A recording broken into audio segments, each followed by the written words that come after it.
it's like a work focused fun, versus, going to see a movie or just like doing something for entertainment purposes. Right. So I've had to, because I am very driven and I am very passionate about what I'm doing. And it's like, I could just not sleep and just do this all the time and be happy. I've had to really regulate that on my own. I've had to sort of say, like, it's my responsibility to make sure that I have a more balanced experience, more balanced life. Even when I started the community, our app, the Chronicon Community, I just wanted to be in there all the time. And just like, I was doing multiple events a week on my own. Like, I was doing so much for the community when I first started. And it's just like not sustainable. It's not because I don't want to do it, but it's not sustainable. So I've had to really work on that. And now I feel like I take a lot more weekends where I don't even like look at my computer, and I just like totally unplug. And it's really nice because then I come back on Monday and I'm like, oh my God, I'm so excited. I get to do this thing and I get to work on this. And it's been really good, but it's taken practice. And I love how you even mentioned working on the online magazine was your fun. It was your escape from real estate. And I feel like there's people who are in the arts and they can, let's say it's animation or sound design or producing music, and they're doing it for other people. But then when they get home, they still have that creative outlet and they do something creative to relax. And I just love how yours was working on the magazine and doing that because it did bring you joy and fulfillment. And it's nice that it wasn't that burdensome. Obviously, like you mentioned, 2024, the Chronicon going like, I know I'm expected to do this. The voice is in the head. But if you can't be creative and it's not fulfilling and it's not relaxing, then you just need to know when not to do it. So I love that. My last question to you is, what's the biggest piece of advice you would give to your younger self with all that you have learned thus far in your life? Such a big question. What's the biggest piece of advice? I think when I was younger, I had a sense of urgency that bordered desperation.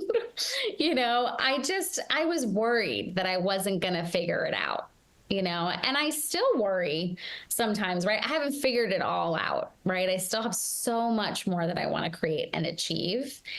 And I think that's probably been like one of my biggest lessons of just learning, like even incorporating more fun and saying it's okay if you take a weekend off, like you're not going to miss anything.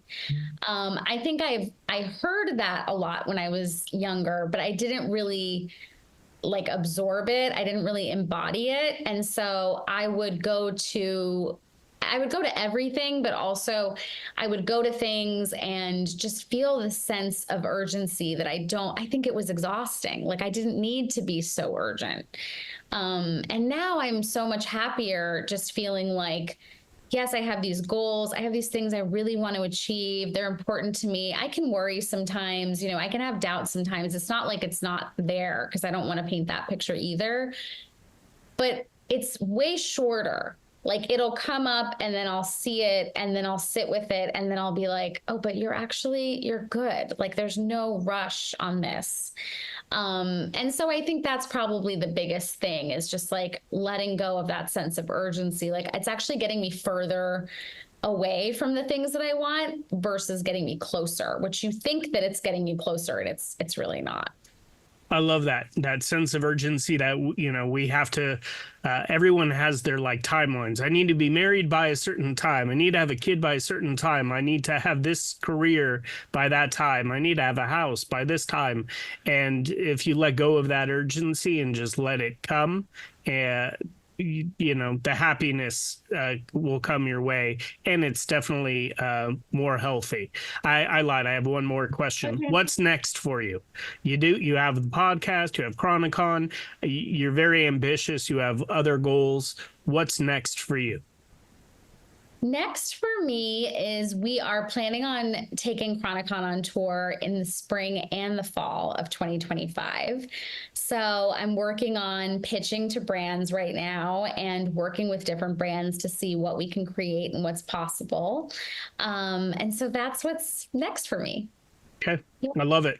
Yeah. At this time, if there are any questions, let me see some hands and I will call on you. I see in hands. Presley, go for it. It's not a comment, but I mean, it's not a question, but it's a comment. But my friend, her name is Jessica. She has chronic illness too, and she's been fighting for it for a few years now. And just watching her, fighting for it is really amazing. And I was just wondering, what is the best piece of advice for someone who has chronic illness? That's a big question too. Honestly, I don't believe in unsolicited advice for people that have chronic illness.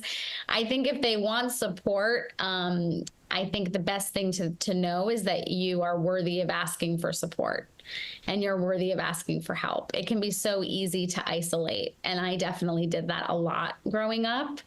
So yeah, just letting the person know that you're worthy of getting support and not having to go through this alone.